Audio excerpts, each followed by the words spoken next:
Maraming tanong, maraming sagot, maraming haka-haka at maraming mga katha. Nagsasalimbbayang mga paliwanag, gaya ng hangin ng aral na nagdadala sa tao sa magkabi-kabilang paniniwala. Ngunit, isa lamang ang dapat matanghal: ang sagot ng Biblia.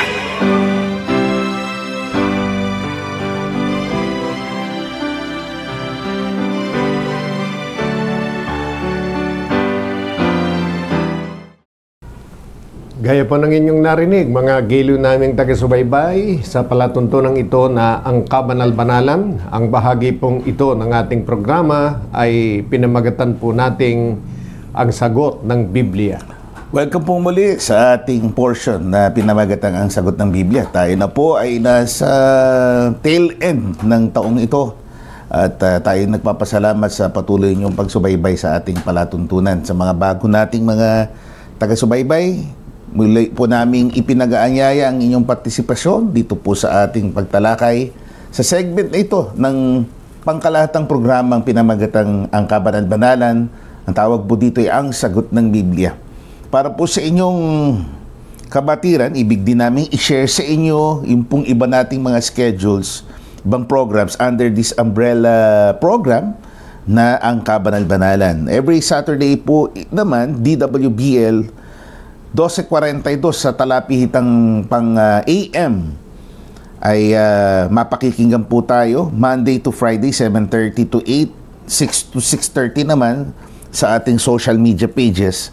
Ang pamagat po ng ating palatuntunan doon ay Blessed Day. Samantala itong portion na ito, sagot ng Biblia, regularly on a Sunday 4 to 5 in the afternoon. Sa Kiss FM naman, ito ay 95.1 Kiss FM. Every Sunday po The Climb, 7 to 7:30. Likhawit naman, immediately after that, 7:30 to 8 in the evening. Ang Kabanal-Banalan, Mondays, Wednesdays, and Thursdays, 7 to 7:30. Full Life, Tuesdays and Fridays, 7 to 7:30. Parehong time slot, magkaibang araw na sa gabi. Then, itong portion na ito, sagot ng Biblia, every Saturday, from 7 to 8 in the evening. Narito naman po ang ating mga numbers o cellphone numbers na pwede nyo pong padalhan ng inyong SMS o short media system o services. 0927-140-3782, 0927-140-3782, 0909-555-5009, 0909-555-5009, 0991-419-2027, 0991-419-2027. At ang ating website naman ay mostholychurch.com. And as I mentioned a while ago, ito po naman ang ating official social media accounts, MHC Media and ang Kabanal-Banalan. Yan po yung mga Facebook pages natin. When you open your account, just type in MHC Media, MHC.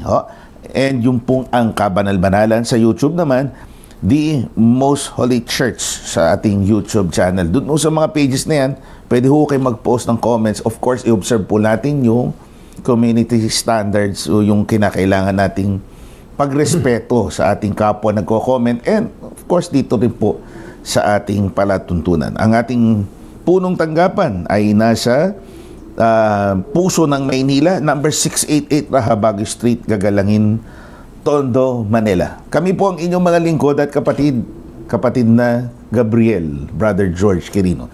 Kasama po natin sa paglilingkod na ito ang makisig po nating punong host nitong ating palatuntunan, ang kapatid na usual, Brother Danilo Francisco. Salamat po, kapatid na Gabriel, kapatid na George Quirino. At salamat din po sa inyo, mga giliw naming taga-subaybay, dahil lumalagi po ang inyong pagpapahintulot na kayo po ay aming mapaglingkuran.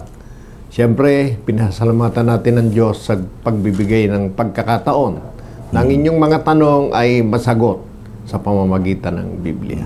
As I mentioned kanina, a few days na lang, tayo po ay magdiriwang na ng pagbuklat o paglipat ng dahon o pahina ng ating buhay Dahil shortly ay 2025 na. So, with that in mind, pagpatuloy po natin itong mga katanungang naiwan at magkakasalukuyan na naiwan ho nung nakaraan. Especially, nag-celebrate na ang mundo ng December 25. We respect that. Yan ay part of our yearly na celebration. Joyful season nga po yan. But let's again revisit ang turo ng Biblia hinggil dito. Kaya kaugnay po niyan, if you may, kapatid, na with your indulgence, tuloy na natin yung pagbangon ng mga katanungan. Ang naiwan po ay tungkol sa gift giving. May batayan po ba sa Biblia ang aginaldo? So it's spelled with with an I, A-G-I-N-A-L-D-O. Meron ho bang batayan yan sa Biblia, aginaldo? Yung gift, regalo, mababasa naman natin yun. Kaya lang, yung aginaldo mismo, hindi naayon sa Biblia. Sa halip ay yan ay isang kaugalian na hindi sa Biblia nakabatay. Ano pa, yan po may origin nga ho yan Yung Mayu na aginaldo, taga Cavite yun. Naging presidente ng Pilipinas. Yan po ay Hispanic word o name na ibig sabihin ay bonus. Sa Mexico ho galing yan, kapatid na Yoshel, if you may, na kung saan, kahit dito sa Pilipinas, it's a law, batas po yan na nagbibigay ng 13th-month pay. Di ba? Batas po yan sa Pilipinas na binibigyan ng bonus o Christmas bonus. Sa Mexico, yan ay meron ding mandato na kinakailangan ibigay ang bonus pagkat natatapos ang taon sa mga empleyado. So parang tayo bilang meron tayong Hispanic legacy din, tayo po may impluwensya ng mga Kastila, na-adapt po natin yung aginaldo lamang nag-evolve na sa halip na bonus lang at tuwing Disyembre. Ito ay nauwi sa palitan ng regalo. Kaya nawala yung ang tawag ko ay aginaldo sa ating mga Pilipino. So yung tema ng pagpapalitan ng regalo, yun po yung ibig sanang liwanagin ng nagtanong sa atin. Tingnan natin, ano ba ang sinasabi ng Biblia tungkol niya? Tungkol sa gift giving, ano? Sige po, sa San Mateo, ang talata po ay 2:1 hanggang 2. Sasama na po natin ng 10 hanggang 11. Narito po, nang ipanganak nga si Jesus sa Bethlehem ng Judea sa mga kaarawan ng haring si Herodes, narito, ang mga pantas na lalaki ay nagsidating sa Jerusalem mula sa silanganan na nagsisipagsabi, saan naroon ang ipinanganak na hari ng mga Hudyo? Sapagat aming nakita ang kanyang bituin sa silanganan at naparito kami upang siya'y sambahin. Sa 10, at nang makita nila ang bituin, ay nangagalak sila ng di kawasang galak. At nagsipasok sila sa bahay at nakita nila ang sanggol na kasama ng kanyang inang si Maria. At nangagpatira pa sila at nagsisamba sa kanya't pagbukas nila ng kanilang mga kayamanan, ay inihandog nila sa kanya ang mga alay na ginto, kamangyan at mira. So yan, napaka-tiyak naman ang sinasabi ng Biblia. Yung pagbibigay ng regalo, ginawa din yan ng mga dumalaw sa kapanganakan sa laman ng ating Panginoong Kristo. Opo. So, siguro tingin natin bago pa nga nangyari ito. Ginagawa customary na sa tao yung expression na may paghanga ka, may pagrespeto, may pagmamahal ka, nagdadala ka ng gift. Kaya hindi naman masama yun. Opo. Ngayon, ang mahirap lang, minsan ginagawa yan ng iba dahil doon sa pagsunod sa kaugaliang pagano. Yun. Na tinutukoy po natin nyo, kapatid na Yoshel, na kaugaliang pagano, ito po yung tawag na strene na sa paganong Roma noon. Opo. Ito yung festival na ang tawag Strenua. Nang ibig sabihin, yung strene, palitan talaga ng exchange gifts talaga. Inaasahan niya yun. Pag nagregalo siya, may kapalit. Na yun ay, may kapalit. Yun po ay bunsod ng paniniwala nila na ito'y may kaugnayan doon sa festival na Strenuah. So, pagano po yun? Opo. Yung pagpapalitan na gagawin nyo, dahil doon sa ganong paniniwala. Opo. Pero kung gagawin ito dahil sa iyong kagandahang loob at gusto mong kahit konti, madulutan siya ng kagalakan na hindi ka umaasa sa kanyang ipapalit o anuman, wala pong masama doon. Opo. Kaya, baka ipagkamali ng ilang mga kaibigan natin o sila mismo nakadalo ng ating mga gawain. Especially ito, pinag-iimbita natin in a few days. Actually, itong araw ng linggo na 29, meron tayong year-end na Thanksgiving. Thanksgiving. Usually, dyan nagkikita-kita yung mga kapatid dahil talagang gathering ng lahat ng kapatid, majority ng kapatid. Minsan, dun sila may dalang gift dun sa mga kaibigan nila sa mga kapatid. At yung binibigyan nila, may bigay din sa kanila. So, in effect, nagkakaroon talaga ng exchange gifts. Pero hindi sa diwa nung paganong paniniwala. Opo. So, inherently, wala akong masama sa pagiging, anong tawag nyo, sa puso. Dahil sa pagiging magandang kalooban. Sa kagandahan looban. Sa English, because of the generosity of our hearts, na gusto natin makapagbigay, makapag-express ng ating pagmamahal sa ating mga kaibigan, mga kapatid sa English. We do that also. So, wala hong mali. Opo. Basta't wag hong gawin sa diwa. Sa diwa. Ng nakasanayang paganong pag-uugali. Na pagka nagregalo ka at hindi ka binigyan, nagsisisi ka pa. Opo. Bakit nabigyan mo pa yun? So, liwanagin din natin yung mga yung mga nagtatanong dito. Ito, iklaruin lang natin. Again, we are not here to spoil the fun dun ho sa Christmas season. Kasi nga, ito nakikita rin natin sa nativity scene, yung eksenang natibidad na kung saan nandun si Jesus, mga magulang niya, tapos dun dumadalaw yung tatlong pantas. Dito sa talata nanig nyo, bahay.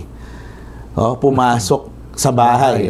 Hindi na ho yun yung eksena ng bagong kapanganakan. So, hindi ho sabay-sabay na nangyari ho ito. Kasi nga, malayo yun mula doon sa kinaroroonan ng mga pantas na lalaki. Opo. So, naglakbay sila. Kaya nung dumating sila doon, syempre, matagal na, hindi naman ngayon instant na sumakay ka ng eroplano. Sumakay ka ng bullet train dyan sa Japan. Mabilis ka nakakarating doon. Ito, araw, minsan taon pa binibilang bago ka makarating. Opo. So, again, pwede natin sabing Happy New Year. Maligayang pagdiriwang po ng bagong taon kasi panibagong taon nga ang sa atin in a few days. Biblical po ba? Ito again, laging tanong sa atin to. Ang Trinity o ang Trinidad? Father, Son, and Holy Spirit. Meron kasing mga nagsasabi, pagka hindi sumasampalataya at hindi nagtuturo ng Trinity na ang isang mangaral wala daw alam sa Biblia. Hindi po totoo yun. Kasi yun mismong salitang Trinity, hindi naman natin mababasa sa Biblia. Kaya kung talagang nagbabasa ng Biblia at kumikilala sa nababasa ng Biblia o nababasa sa Biblia, yun ang hindi magtuturo ng Trinidad o Trinity dahil wala sa Biblia yun. Ang talagang kumikilala sa kapangyarihan ng Biblia, magsasalita siya base lang sa sinasabi ng Biblia. Ang Biblia po, walang pagtuturo tungkol sa Trinity at yung mismong salitang Trinity, wala po sa Biblia yun. Kung meron pong salitang nabuo na Trinity, yan po ay bunga ng pakahulugan ng mga namali sa pagbabasa at pag-unawa sa nakasulat sa Biblia. At ang pinagmulan po ng gayon nilang pagkakamali yung mababasa sa Mateo 28:19 19. Po. Dahil dito, magsiyaon nga kayo at gawin ninyong mga alagad ang lahat ng mga bansa na sila'y inyong bautismohan sa pangalan ng Ama at ng Anak at ng Espiritu Santo. Yan. Sa mga nagtuturo ng Trinidad o Trinity, yan po ay mula sa kanilang pagbasa sa talatang ito na ayon po sa kanilang paliwanag, magkakaiba yung Ama, Anak at Espiritu Santo. Pero sa katotohanan po, hindi naman. Dahil kung atin pong aanalisahing mabuti, maliwanag po ang nakasulat na sila'y bautismuhan sa pangalan ng, hindi po sinabing sa mga pangalan ng Ama at ng Anak at ng Espiritu Santo. Sa makatwid, diyan may intindihan natin yung sinasabing Anak, yung sinasabing Ama, Espiritu Santo, may isang pangalan lang. So, kung yun ay may isang pangalan lang, hindi nagpapakilalang yung Ama, Anak at Espiritu Santo ay magkakaiba. Sa halip, isa lang po yun. Dahil pagka binasa naman natin sa English yan, kapatid na Gabriel, In the name in the name. Opo. Hindi in the names. Opo. Pagka sinabing in the names, tatlo nga yun. Opo, magkakaibang tatlo. Although yun nga, yung konsepto, doktrina tungkol dyan, na nagtutulak po niyan, ay nasa sa kanila po yan. Yung para sa kanila, iisa lang daw yung tatlo, and yet, pagka tinignan nyo yung diagram nila, magkakaiba talaga sila. Three distinct persons, and yet they are one. So dahil hindi nila maipaliwanag ng lohikal ayon sa Biblia, they just declared na itong tatlong ito ay iisa. Bagamat at the same breath, at the same time, sinasabi nila magkakaiba ito. Opo. Kaya yung pagkakaroon ng kaisipan na magkakaiba, hindi na po mula sa Biblia. Hindi na po. Pero yung kaisipan at pananampalatayang isa lang, Opo. yun talaga base sa nakasulat sa Biblia dahil hindi ito ipinakikilalang tatlo. Kaya nga ang sinabi, sa pangalan ng Ama, Opo. Anak at Espiritu Santo. At kung anong pangalan niya, tingnan natin ang mababasa sa pahayag ng mga apostol. 2:38. At sinabi sa kanila ni Pedro, mangagsisikip, mangagbautismo ang bawat isa sa inyo sa pangalan ni Hesukristo sa ikapagpapatawad ng inyong mga kasalanan at tatanggapin ninyo ang kaloob ng Espiritu Santo. O yan, napakalinaw po naman. Sa pangalan ng Panginoong Kristo Jesus. Hindi sinabing may iba pang pangalan. At ang nagturo niyan ay isa sa mga apostol. Kung ang pangalan ng Ama, Anak at Espiritu Santo ay magkakaiba, hindi pangalang Kristo Jesus lang ang sasabihin ni Apostol Pedro.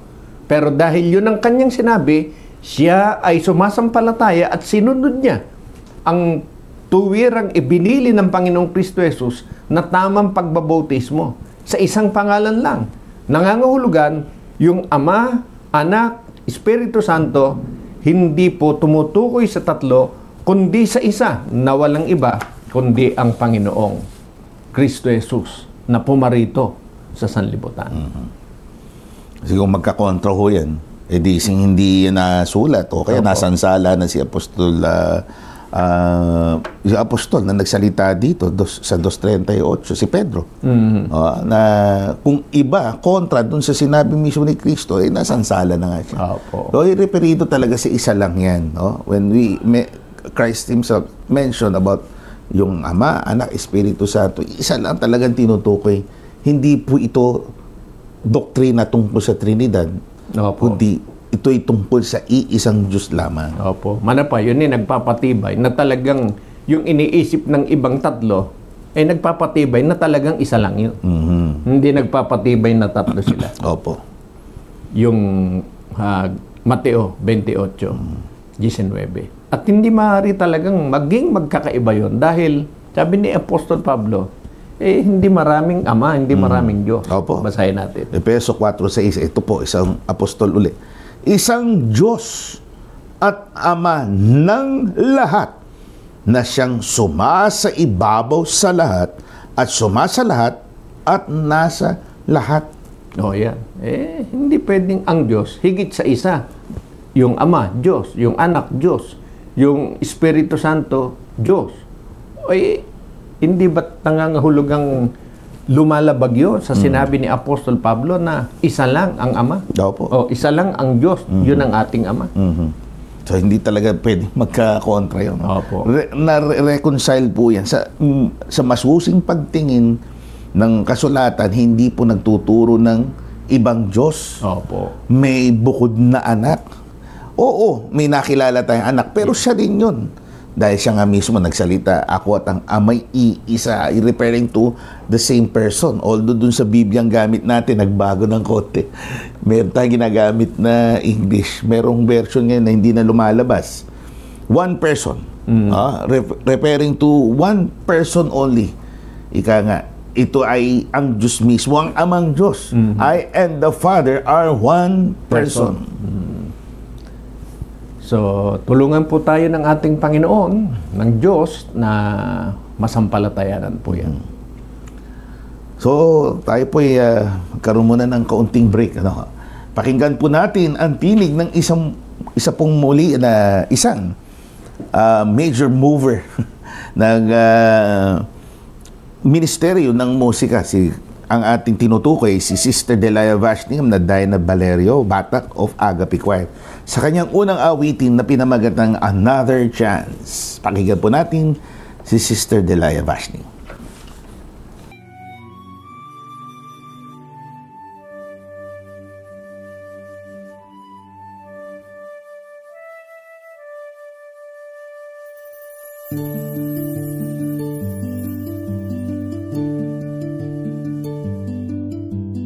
Another chance to testify His kindness. Another chance to act with willingness. Another chance that makes me believe that you loved me and you will never leave. Another chance for another happiness. Another chance to feel your holiness. Another time to follow your greatness, to serve you and sing for you, to do all my best.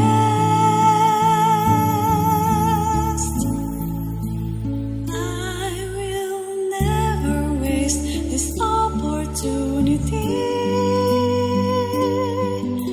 Another chance like a gift to me. Thank you, Lord, for all the things you gave that qualifies me and covers my disgrace. Reasons to prove my loyalty, to serve and to love you endlessly.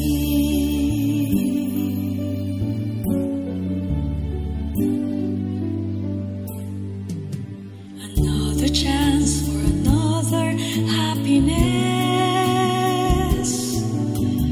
Another chance to feel your holiness.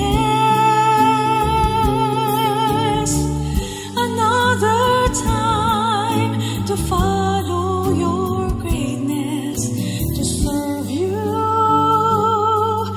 and sing for you, to do all my best. I will never waste this opportunity. Another chance like a gift to me. Thank you, Lord, for all the things you gave that qualifies me and covers my disgrace. Reasons to prove my loyalty, to serve and to love you endlessly. Another chance to reach your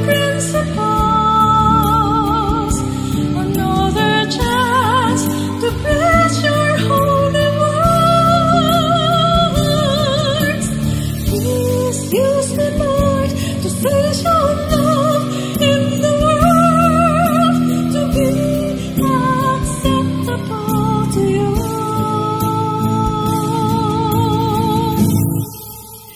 I will never miss this opportunity.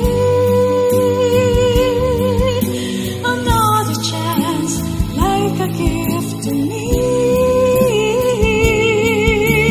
Thank you, Lord, for all the things you gave that qualifies and covers my disgrace. Reasons to prove my loyalty, to serve and to love you endlessly. Reasons to prove my loyalty, to serve and to love you endlessly.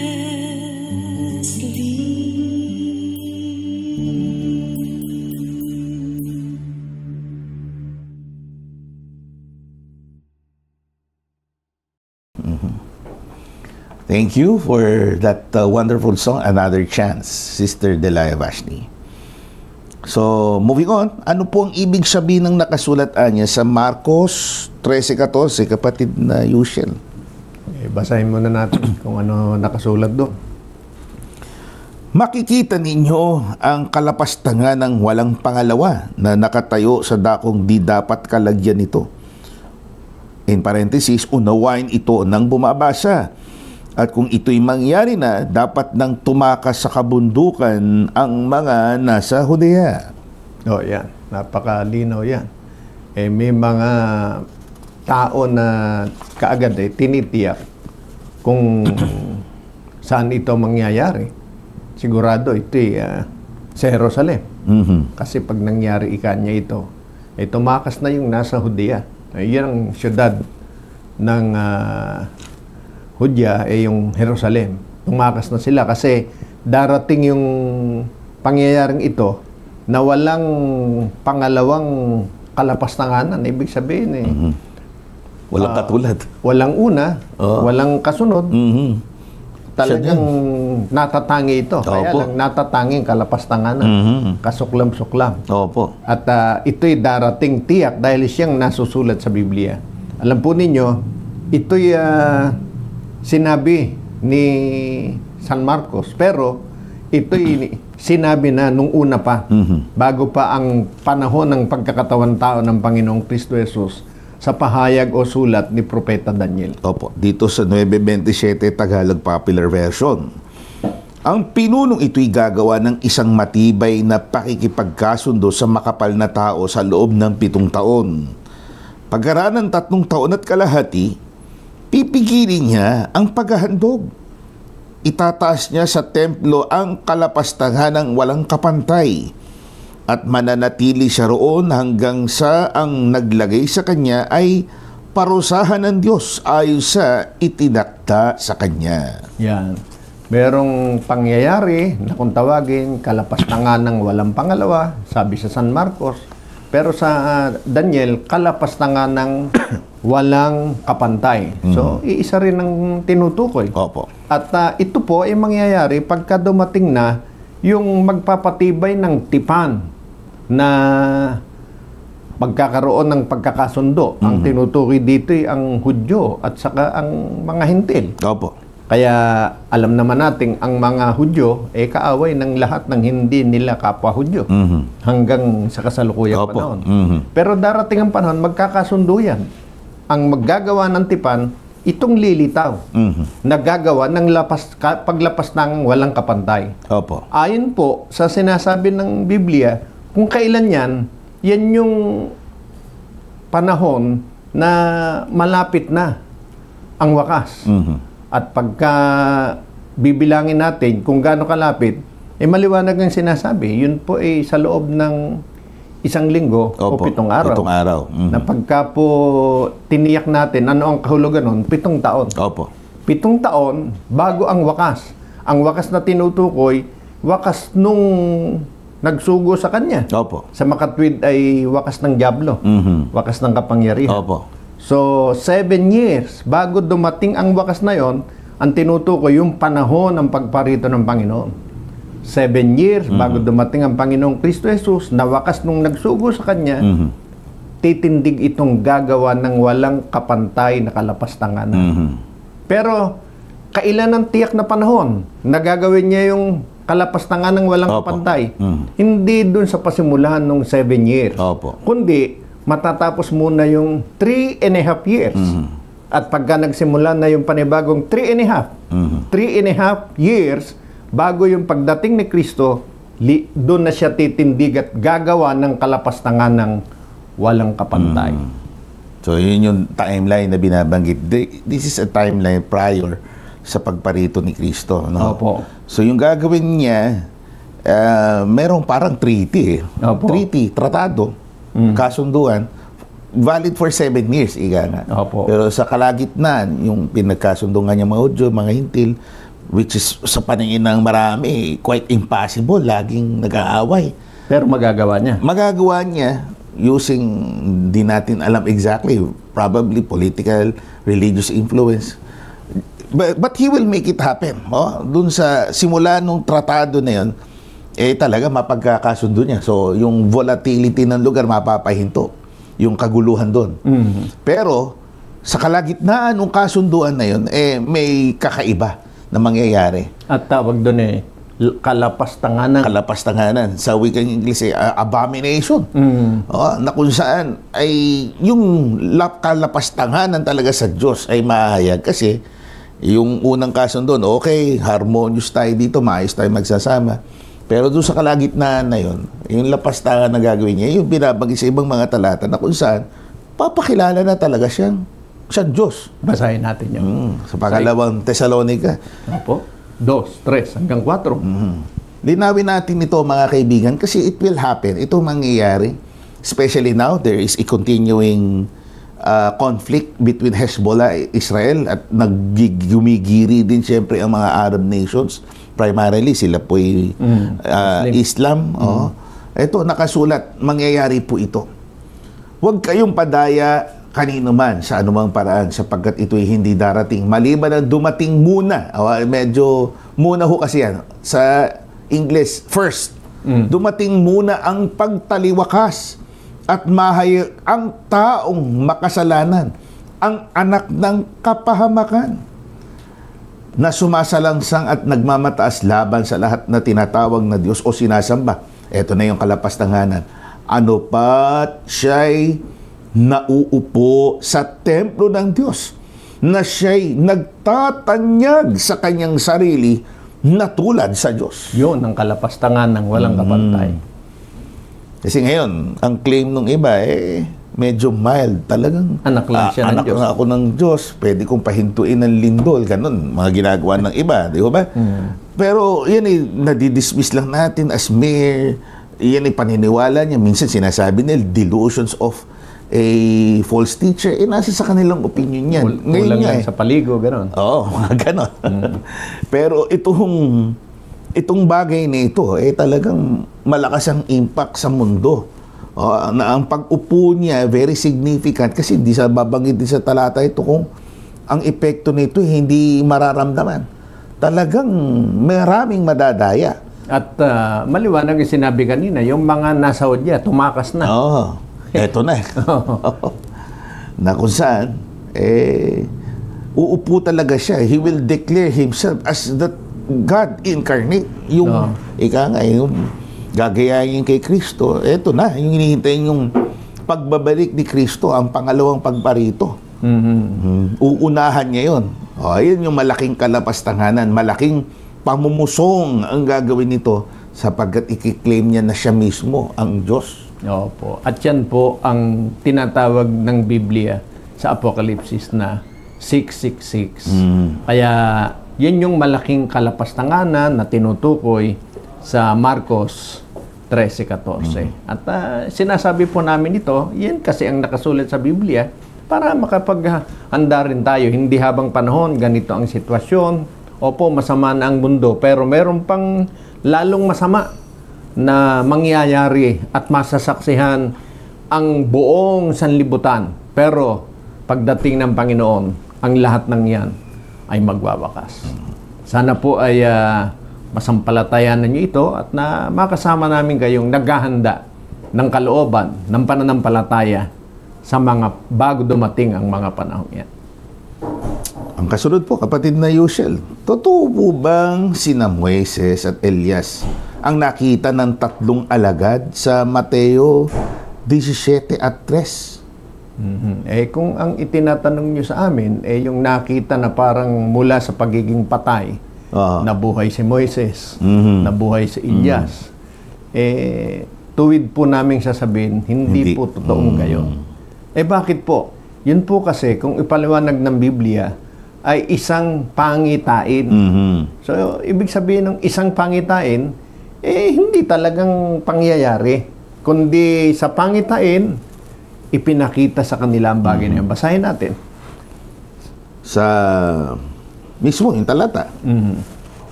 17:3, kasama po ang 9. At narito napakita sa kanila si Moises at si Elias na nakikipag-usap sa kanya. 9. At habang sila'y nagsisibaba mula sa bundok ay iniutos sa kanila ni Jesus na nagsasabi, huwag ninyong sabihin kanino man tao ang pangitain hanggang sa anak ng tao ay ibangon sa mga patay. Yan ay maliwanag. Yung nakita nila, hindi talaga pangitain na nakita nitong katawan natin ito. Opo. Kundi pangitain. Kaya tinatanong nyo ba sa amin, nabuhay ba talaga si Moises sa si Elias? Hindi po. Pangitain lang po yun. Na nakakausap daw. Siyempre, pangitain nga lang po. Kasi hindi nga pwedeng magbalik ang patay. Opo. Ito, numerous times, binanggit na rin po natin yan. Mention na lang po natin. Ang patay, pag namatay, hindi na yan magbabalik. Not unless dumating na yung araw ng pagkabuhay na maguli o resurrection day. So, for this matter, yung nakita nila, hindi yun yung actual na si Moises at si Elias. Manapa, bakit ito? May dahilan Bakit pinili ka itong dalawang ito? Si Moises at si Elias, na sila yung nakita ng mga lingkod. Kung papansinin nga nila, sabi nila, huwag nyo sabihin. Yung pagsasabi nila, hindi naman basta pagsasabi yun. Pangangaral yun. Huwag nyo ipangaral yung nakita nyo kasi pangitain lang yun. Pero ang dapat nating matutunan, bakit marami namang namatay? Si Abraham, si Jacob, si Isaac. Itong Moises at Elias, ang talagang kahulugan nung ipinakita sa kanila, basahin natin. Sige po. Lucas 24 at 44. At sinabi niya sa kanila, ito ang aking mga salitang sinabi ko sa inyo nung ako'y sumasa inyo pa, na kinakailangang matupad ang lahat ng mga bagay na nangasusulat tungkol sa akin sa kautusan ni Moises at sa mga propeta at sa mga awit. Yan. Yun lang ang ibig sabihin. Si Elias, propeta. Si Moises, alam naman natin, siya yung pinagkalooban ng 10 utos.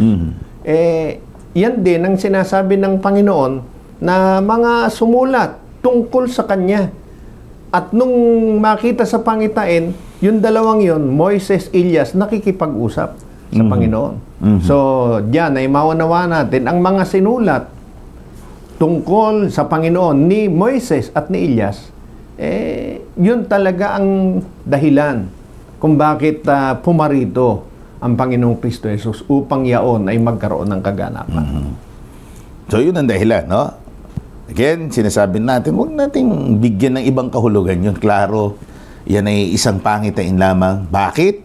Representasyon ng kautusan at ng mga propeta, ang dalawang ito, na may kinalaman sa katuparan ng mga binanggit nila nung una na natupad sa katauhan ng ating Panginoong Jesus nang siya'y nagkatawang tao.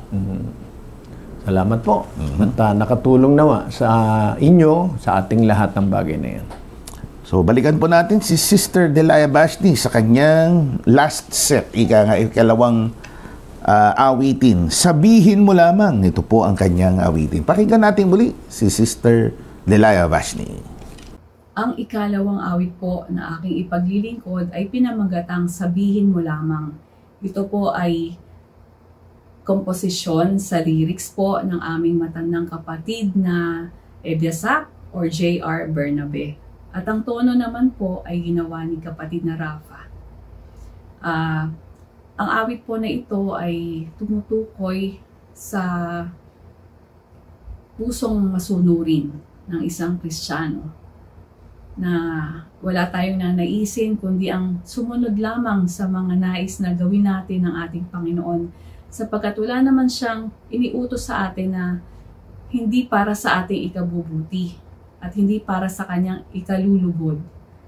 Manampalataya lamang tayo na ang mga bagay na lahat ng ating ginagawa, ipinaglilingkod ay pawangkas ang ayon sa kanyang kalooban at ito'y makakapagdudulot ng mga kasiyahan sa kanya.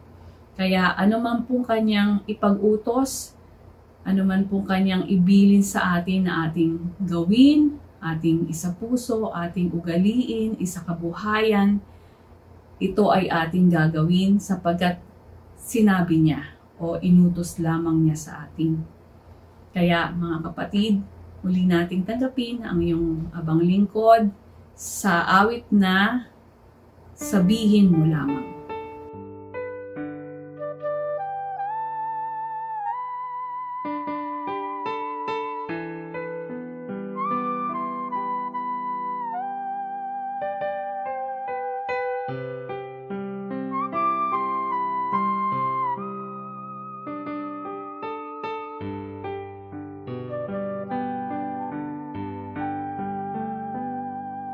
Sabihin mo lamang, Ama, sabihin mo lamang, at ako'y tatalima. Sabihin mo lamang, Ama, sabihin mo lamang, at ako'y tatalima.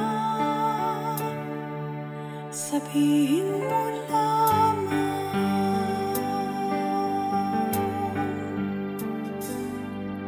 Kay dami mo nang napatunayan, mga gawa ng pag-ibig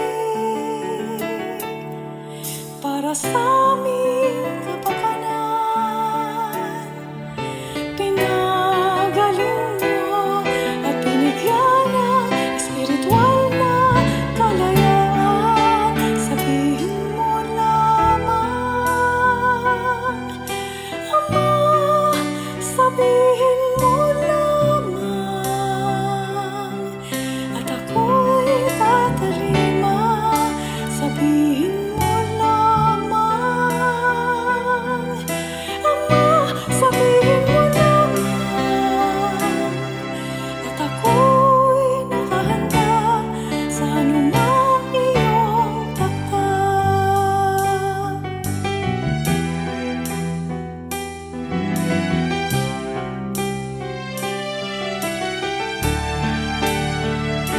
Kay dami ng pagsubok na aking nalagpasan,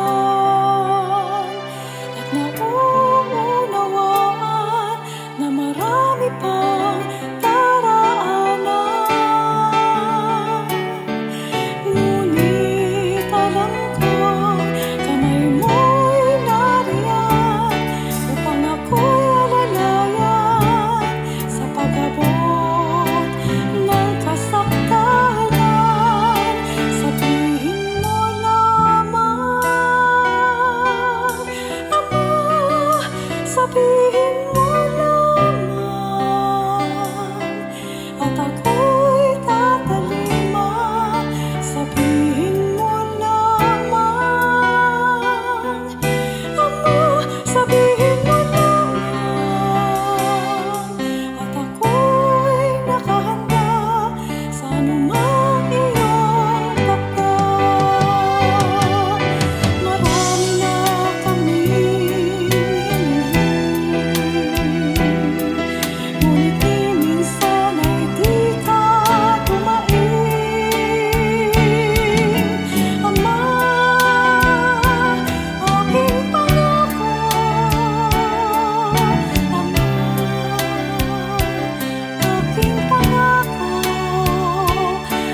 Walang Thank you. kakaba-kaba. Mapa-Tagalog, mapa-English. Opo, of course. Yan po. Kaloob ng Diyos na ministeryo sa kanila. Mahabang panahon na ipinaglingkod ang tinig, ang talento. Para po sa iglesia, para sa pakinabang nyo rin, mga kaibigan. So, kasunod na katanungan, ito palagay ko, pinapalagay ko lang naman, ito yung backdrop kasi yung mga nangyayari sa ating lipunan. Kayo bilang isang reliyon, ang tanong ng ating kaibigan, ano po ang inyong ambag sa bayan? Kasi yun ang madalas na tanong, ano bang papel nyo sa inyong ginagawa na yan na pagre-relihiyon, pagtuturo ng aral ng Diyos, lalo na sa kung pag-uusapan itungkol sa ating pagiging mamamayan sa Pilipinas. Ang pinakatulong po natin kung ano ang katungkulan bilang mga mamamayan natin sa bansang ito. At yan sinabi ni Apostol Pedro. Sige po. Narito, unang Pedro 2:13 hanggang 15. Kayo'y pasakop sa bawat palatuntunan ng tao, alang-alang sa Panginoon, maging sa hari na kataas-taasan o sa mga gobernador na sinugod niya sa panghihiganti sa nagsisigawa ng masama at sa kapurihan ng nagsisigawa ng mabuti, sapagkat siyang kalooban ng Diyos na dahil sa paggawa ng mabuti ay inyong napatahimik ang kamangmangan ng mga taong palalo. Yan. Yan ang ating papel. Bukod sa ito ang ating sinisikap, ito rin ang sinisikap nating i-share sa ating kapwa na kung sila po ay maakin natin sa matuwid na pananampalataya sa Diyos, siyempre, hindi sila magiging konsumisyon ng komunidad, ng pamamahala dito sa perwisyo. Totoo, diretso ang salita. Tayo kaya nga tayo pinapayagang, gaya ng reliyon, binibigyan ng permit to operate, nagre-rehistro ng pangalan. Ang isinasaalang, iniisip ng pamahalaan, makatutulong tayo sa karakter, sa moralidad nung mga taong nasasakupan nila. At hindi tayo makadagdag ng konsumisyon. Na kung saan, sabi nga dito, papasakop tayo. Yun ho nakalagay. Sa kaluguran pa ng Diyos, yung kalooban ng Diyos, sumunod tayo. At yun ang malaking ambag na kailangan po ng gobyerno. Yung lahat ng kanilang pinangangasiwan ay sumunod sa palatuntunan. Kaya po itong ating bansa, katulad din ng ibang mga bansa na papalubog at papagulo. Kasi nga maraming matalino na bunga ng kanilang katalinuhan, hindi napasasakop sa namumuno. So, tayo, we pay our taxes. We are law-abiding citizens. Hindi ho tayo nag-i-involve sa politics, ika nga yung rally o kaya yung nag-agitate na kumampi dito, kumampi doon, magrebelde at magtatago sa likod ng kalayaan ng pamamahayag. May ganyan Naaabuso ho yung freedom of expression. At dahil may freedom of expression, it doesn't necessarily mean na ang relihiyong ito, ang kabanan-bananan, mag-i-express din ng kung ano yung nakikita naming kapintasan ng, sino bang walang kapintasan? Pangulo o sinong gobernador ang walang kapintasan, lahat ho yan. At nasa sa kanilang pagdadala yan. At ang sinasampalatayan na natin ng Diyos ang magpapasya kung anong ipapataw na parusa sa kanila, kung ano man ang kanilang pagkukulang sa taong bayan. Pero for us, kapatid na Yushel, hindi natin hinihikayat ang mga ka-member natin para magrebelde. Mag-aklas. Sa kapitan, sa mayor, o sa kanino man. Dahil yun hindi siyang kaugalian ng mga talagang makadiyos at hindi nagkukubli lamang sa relihiyon. Lalo ngayon, kapatid na Yushel, nakikita nyo sa social media ang labanan talaga dyan, no? Na pagtotroll, ang tawag nila. May pamagat sila, bardagulan ho ba yun? Nagbabardagulan daw sila sa social media. Hindi ho tayo kasama ho dyan. Sa kabanal-banalang iglesia, hindi ho kayo makakaasang kami ilumahok dyan. Basta't kami ay may direksyon na pinapatalunton sa atin ng Diyos sa pamamagitan ng pangasiwa. Doon tayo, ang pagpapakabanal, ang mabuting pakikipagkapwa-tao. At syempre, yung pagsunod nga sa mga alatuntunin na inilatag sa atin bilang nakikipamayan, na mamamayan sa bansang ito. So wherever we go, hindi lang sa Pilipinas, sa Estados Unidos, saan man tayo mapupunta, binibilin sa mga kapatid, be law-abiding citizens. At tatandaan yung mga paksa natin para sa pagsamba natin. Nuulit-ulit po natin, pinipilit po ng mga miyembro ng kabanal-banalang iglesia to be law-abiding citizens. We don't get involved sa agitation, sa panggugulo, sa panghihikayat sa tao na magalit sa kanyang kapwa. Tayo po ay pawang sa kung anong tinuturo ng Biblia na pagmamahalan, pag-uunawaan. Kung ano man ang diferensya natin sa paningin, ideolohiya, dapat magkasundo tayo, magkasalubong tayo sa gitna. Ika nga, we should compromise. Ang hindi lang natin sinusunod, pagka ang batas o kautusan, hindi na sang-ayon sa Biblia. Pero kailanman, ang batas ng gobyerno, naayon sa Biblia, yan po ay iniuutos natin na talimahin ng mga kapatid. Dahil ang panuntunan po natin ay yung sinabi ni Propeta Jeremias. Tingnan niyo po, ang ginawa po ng mga Hudyo noon. 29:7 sa Tagalog Popular Version. Pagyamanin ninyo ang mga lungsod na pinagdalhan sa inyo. Idalangin nyo sila sapagkat kayo rin ang makikinabang kung sila'y umunlad. Yan. Yan ang pinakasisikap natin. Kaya meron tayong mga sa maliliit na paraan, meron tayong mga feeding program. Meron tayong outreach programs. Outreach. May paglilinis tayo. Cleaning, ano ba tawag doon? Yung clean up drive. Yun. Meron tayong gayong mga ginagawa. Nakikibahagi din po tayo sa blood donation ng DOH. At sinisikap natin na mapataas pa yung gawad karangalan na iniukol sa church dahil sa bagay na yan.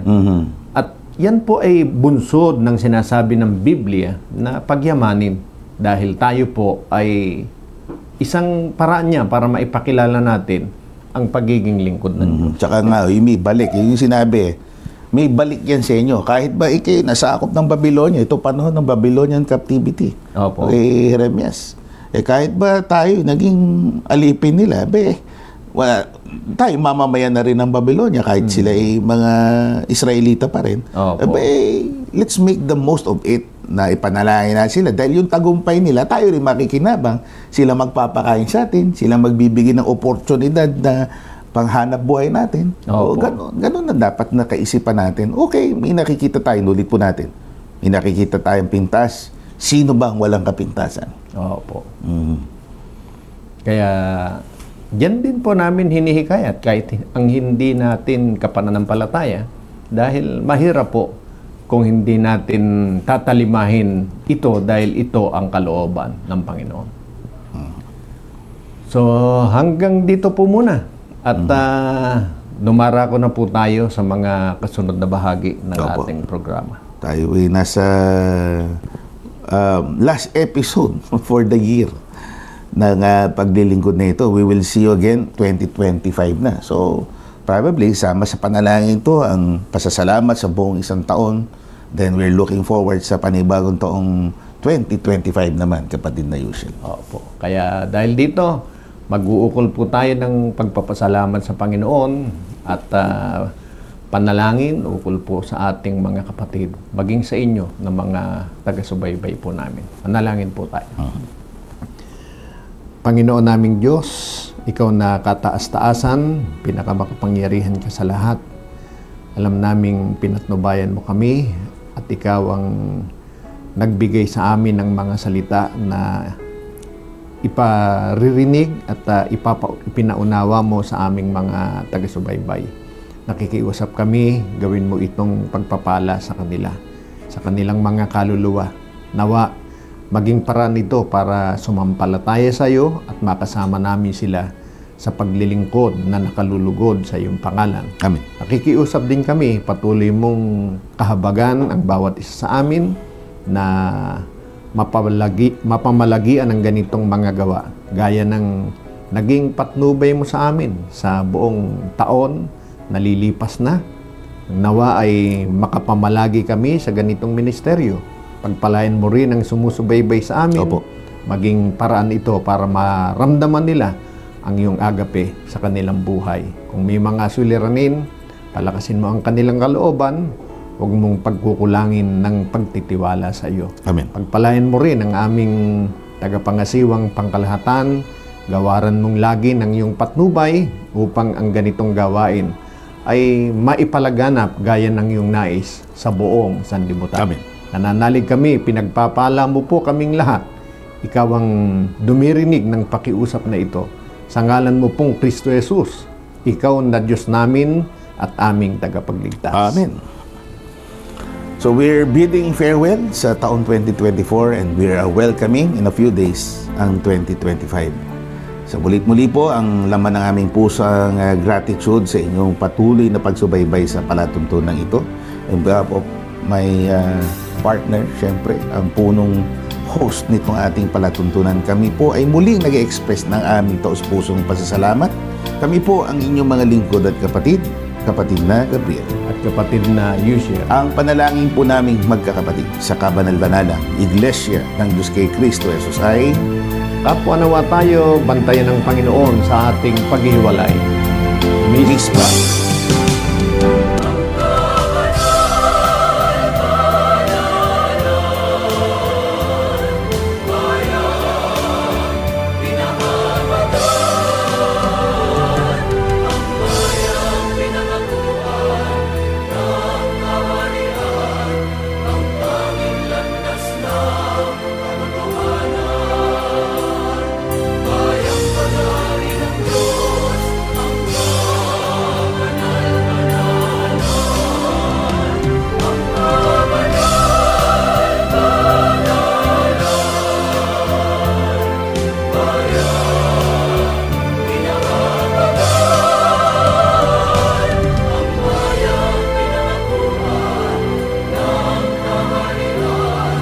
Ang tanging landas na